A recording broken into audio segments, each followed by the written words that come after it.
This is a Note to Future Me on Wednesday, September 12th, 2018, recording at the 511 Studios in the heart of downtown Columbus in the Brewery District. To be exact, I'll have more information about the 511 Studios in future episodes, but really looking forward to partnering with the 511 Studio folks and producing and getting some great podcasts out there in the very near future. But keep tuned. We will update you in the Note to Future Me podcast.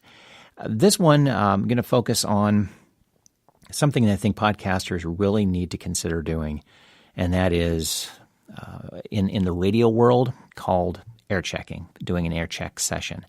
And pretty consistently, program directors will sit down with their on-air personalities and take a listen to the past week, maybe past couple weeks, on-air activity that they produced during their air shift. Sporadically, they won't go over every second that they're on, but more than likely the program director has listened already, taken notes of things that they need to improve on and things that they have done well to balance out the session. But it is good for the on-air personality to continue to learn from that sage program director who has probably carried an air shift himself, herself at some point in time and had gotten that advice as well too.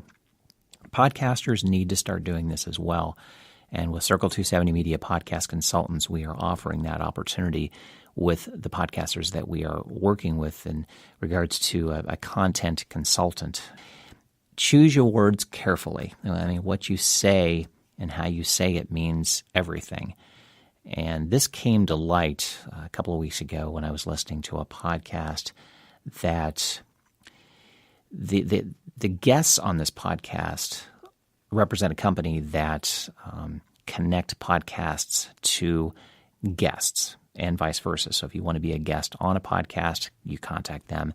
And if you're a podcaster that welcomes guests and needs guests for your podcast, you contact them as well too. So this episode, they were guests on what I assume are one of their clients' podcasts. This podcast is an interview-based podcast focusing on entrepreneurs' journey.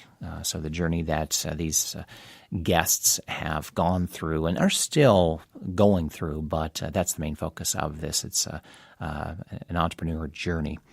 Well, this episode was a great example of how unchecked and uncritiqued the co-hosts can get way too comfortable. And I'm kind of surprised that the podcast has gone that way, not knowing them personally, but as the podcast unfolded, knowing what background they have. And both of them were in radio at one point in time. Well, some examples of what went awry in this podcast very quickly is that the co-hosts started talking over each other very quickly within the first 2 minutes. You could tell you want to have a comfortable level, but they were way too comfortable with each other. In fact, calling themselves work husband, work wife, which in that vernacular, even in that, I don't think entrepreneurs kind of get that. That's more of a cubicle space, workspace terminology, whatever term you want to call that, but really odd that they would say that. But yeah, they were talking over each other way, way too much. Numerous times you notice the conversation focused on them and not the guests. Many, many times. Long questions. I mean, the questions would be a minute, 90 seconds long, and the question ended up being a yes or no answer to it, which I was really surprised that the setup was that long and you had that kind of answer to it, or that's all the guest could answer was yes, but they encouraged more of an answer, but it was a yes or no question. The co-host addressed one of the guests with the wrong name. Blew me away. I have to say the name, and I know I want to keep the podcast anonymous, but the guest's name is Jessica, and the co-host called her Jessie. And the guest came right back and said, no one ever calls me Jessie. I don't go by that name. And the co-host didn't even know he was doing it. At least that's what was recorded and put on the podcast.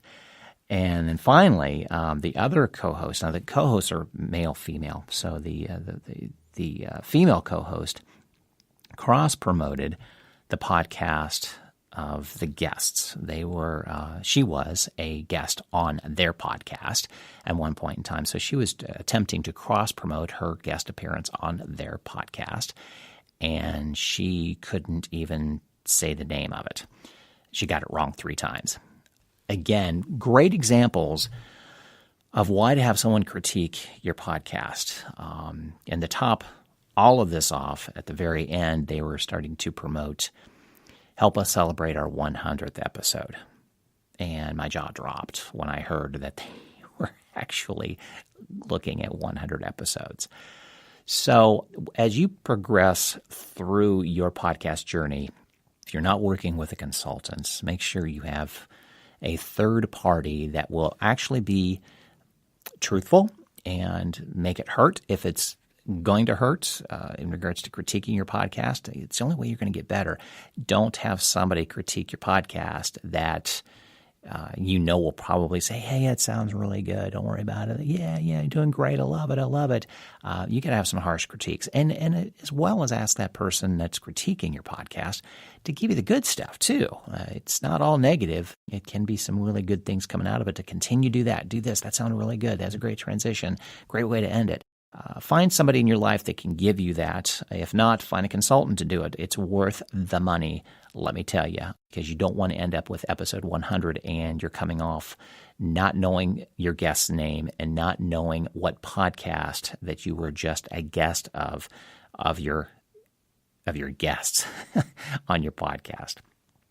Thanks for taking notes with me. Make sure you sign up for my free daily newsletter, Open the Mic newsletter. Cover lots of things every day, including podcast news. And on Fridays, offer up some podcasts that I encourage you to listen to over the weekend. Great binging podcast to take a listen to.